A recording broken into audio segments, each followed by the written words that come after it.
হৈ গ'ল 13 তাৰিখ আৰু আজি হৈছে উৰুকা। বলকচোন আমি চাওঁ আমাৰ মায়েনো কি কৰি আছে এতিয়া।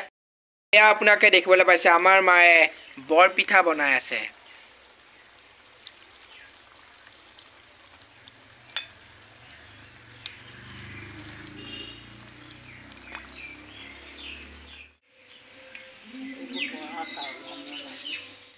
আপোনাকে দেখিবলৈ পাইছে আমাৰ মায়ে নাৰিকলৰ লাডু আৰু গিলা পিঠা বনাইছে। আমাৰ মাৰ তিল পিঠাও বনাই হৈ গ'ল। আমি চাবলৈ গৈ আছো আমাৰ গাঁৱত বনোৱা ভেলাঘৰসমূহ। বলক।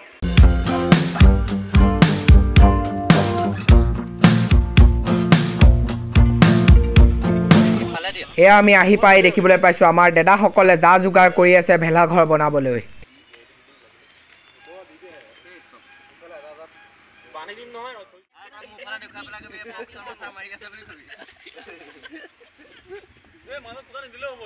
আৰু আমাৰ গাঁৱৰ দাদাসকলে বনাই থকা দেখিয়ে আমি ওলালো নিজ শোল মাৰিলৈ, য'ত ধন দাদা আৰু গাঁৱৰ কেইবাজনো যুৱক মিলি পেলাই এটা 2 মহলীয়া ধাৰাঘৰ তৈয়াৰ কৰিছে।